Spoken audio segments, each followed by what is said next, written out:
Hola, soy Isabela Montero Torres. En este video abarcaré lecturas que corresponden a la sesión número 26 denominada Vida de Oración. El primer texto es del Catecismo de la Iglesia Católica y se titula El Padre Nuestro, resumen de todo el Evangelio. Las tres ideas principales del texto son las siguientes. Primera idea, podemos invocar a Dios como Padre porque Él nos ha sido revelado por su Hijo hecho hombre y su Espíritu nos lo hace conocer.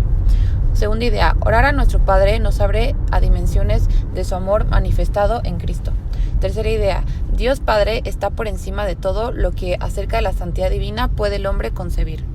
Un resumen del texto es el siguiente. Se comienza hablando sobre la oración, aclarando con ello que la oración del Señor es el resumen de todo el Evangelio. Más adelante se habla sobre la oración del Señor, aclarando con ello que significa que la oración al Padre nos las enseñó y nos las dio el Señor Jesús. Esta oración que nos viene de Jesús es verdaderamente única. Se señala que el Verbo encarnado conoce en su corazón de hombre las necesidades de sus hermanos y hermanas los hombres, y nos las revela por lo anterior, es el modelo de nuestra oración. Se destaca que Jesús no solo nos enseña las palabras de la oración filial, sino que nos da también el espíritu por el que éstas se hacen en nosotros espíritu y vida. Por lo anterior se entiende que la oración al Padre se inserta en la misión misteriosa del Hijo y del Espíritu. En cuanto a la oración de la Iglesia, se comprende que ese don indisociable de las palabras del Señor y del Espíritu Santo que les da vida en el corazón de los creyentes ha sido recibido y vivido por la Iglesia desde los comienzos. Se señala respecto a lo anterior que según la tradición apostólica la oración del Señor está arraigada esencialmente a la oración litúrgica. Un punto importante a destacar es que en el bautismo y la confirmación la entrega de la oración del Señor significa el nuevo nacimiento de la vida divina. Como la oración cristiana es hablar con Dios con la misma palabra de Dios, los que son engendrados de nuevo por la palabra del Dios vivo aprenden a invocar a su Padre con la única palabra que Él escucha siempre. Se aclara además que pueden hacerlo ahora en adelante porque el sello de la unción del Espíritu Santo ha sido grabado indeleble en sus corazones, sus oídos, sus labios, en todo su ser filial. Se señala además que en la Eucaristía la oración del Señor manifiesta también el carácter escatológico de sus peticiones. Las peticiones al Padre, a diferencia de las oraciones de la Antigua Alianza, se apoyan en el misterio de salvación ya realizado de una vez por todas en Cristo crucificado y resucitado. Posteriormente se aclara que la humildad nos hace reconocer que nadie conoce al Padre sino el Hijo y aquel a quien el Hijo se lo quiera revelar, es decir, a los pequeños. Se señala que orar al Padre es entrar en su misterio, tal como Él es y tal como el Hijo nos lo ha revelado. Un punto que se resalta es que podemos invocar a Dios como Padre porque Él nos ha sido revelado porque su Hijo hecho hombre y su Espíritu nos lo hace conocer. Por lo anterior se entiende que el Espíritu del Hijo nos hace participar de esta relación a quienes creemos que Jesús es el Cristo y que hemos nacido de Dios. En la misma línea se explica que cuando oramos al Padre estamos en comunión con Él y con su Hijo Jesucristo. Entonces le conocemos y lo reconocemos con admiración siempre nueva. Se señala también que orar a nuestro Padre debe desarrollar nosotros dos disposiciones fundamentales, el deseo y la voluntad de asemejarnos a Él. Más adelante se analiza lo que el Padre nuestro implica, señalando que se refiere a Dios. Este adjetivo expresa una relación totalmente nueva con Dios, pues cuando decimos Padre nuestro reconocemos ante todo que todas sus promesas de amor anunciadas por los profetas se han cumplido en la nueva y eterna alianza en Cristo.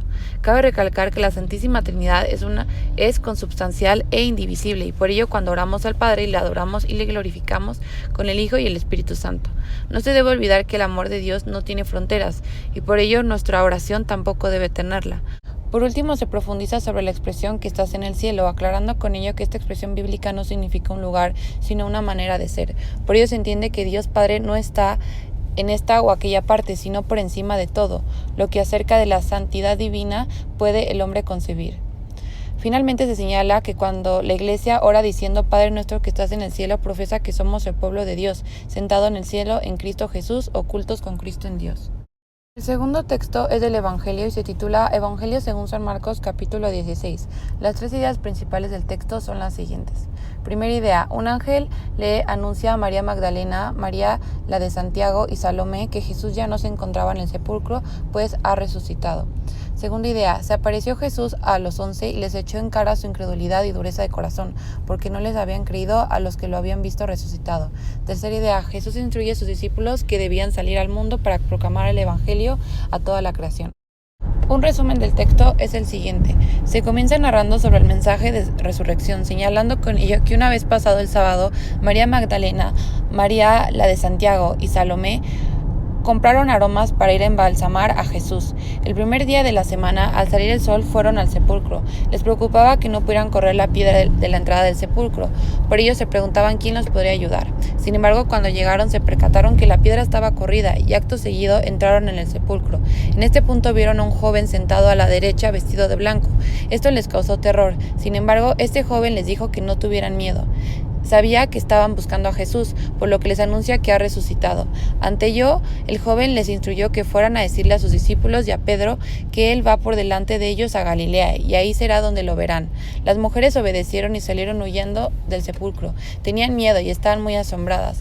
Luego se señala el suceso en que, una vez resucitado, al amanecer del primer día de la semana, se apareció primero a María Magdalena, de la que había echado 7 demonios.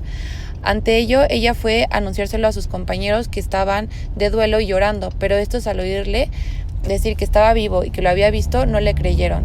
Después se apareció Jesús en figura de otro a 2 de ellos que iban caminando al campo. También ellos fueron a anunciarlo a los demás, pero una vez más no lo creyeron. Por último, se apareció Jesús a los 11, cuando estaban a la mesa, y les echó en cara su incredulidad y dureza de corazón porque no habían creído a los que lo habían visto resucitado.